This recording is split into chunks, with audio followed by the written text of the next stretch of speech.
আজ ফাল্গুন মাসের চতুর্দশী তিথি এবং আজকের দিনেই পালিত হয় মহাশিবরাত্রি। গোটা দেশ জুড়ে যেমন শিবরাত্রি পালিত হচ্ছে, ঠিক তেমনই আমাদের বাংলাতেও তারকেশ্বর থেকে ভূতনাথ, বক্রেশ্বর থেকে জল্পেশ, সর্বত্র উপচে পড়া মানুষের ভিড়।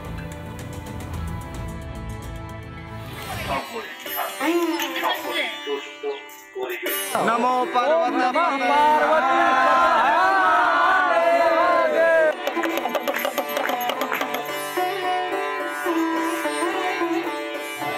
আজ মহাশিবরাত্রি। শহর থেকে জেলার শিব মন্দিরে ঠিক ঠিক করছে ভক্তদের ভিড়।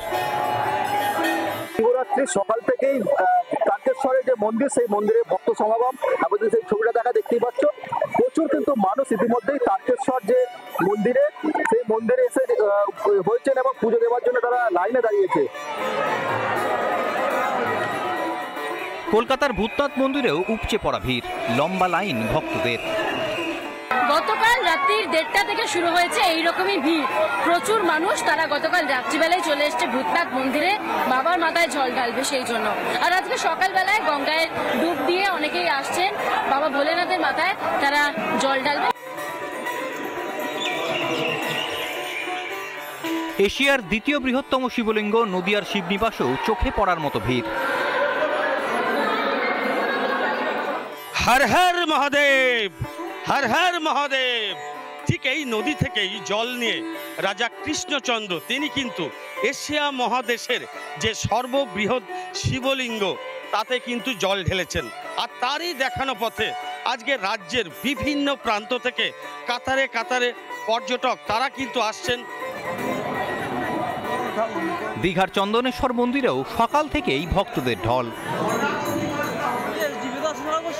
কথিত আছে আজকে শিব এবং দুর্গার মধ্যে বিবাহ হয়, আবার কোথাও কথিত আছে আজকে শিব যখন রুদ্রমূর্তি ধারণ করেন তার মাথায় জল ঢেলে তাকে শান্ত করা হয়। চন্দনেশ্বরের মন্দিরে মহা ধুমধাম সহকারে সেখানে অনুষ্ঠিত হচ্ছে আজকে ব্রত পালন।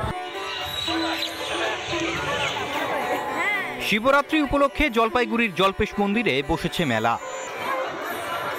তারা সাধারণ মানুষ, এরা মাথায় এই জলের ঘট নিয়ে বা দুধ নিয়ে তারা এসছেন বাবা জল্পেশের মাথায় জল ঢালবেন বলে। এবং কত মানুষ, প্রচুর মানুষ, বিশাল লম্বা লাইন কিন্তু ইতিমধ্যেই শুরু হয়ে গেছে এই মন্দির চত্বরে। আলিপুরদুয়ারের জয়ন্তী মহাকাল ধামেও সাড়ম্বরে পালিত হচ্ছে শিবরাত্রি। একই ছবি দার্জিলিংয়ের মহাকাল মন্দিরেও। রিপাবলিক বাংলা। নানা ধরনের কন্টেন্ট দেখার জন্য লাইক করুন, শেয়ার করুন আমাদের ফেসবুক পেজ, সাবস্ক্রাইব করুন আমাদের ইউটিউব চ্যানেল। পাশাপাশি অন্যান্য ব্রেকিং নিউজের জন্য অবশ্যই চোখ রাখুন রিপাবলিক বাংলায়।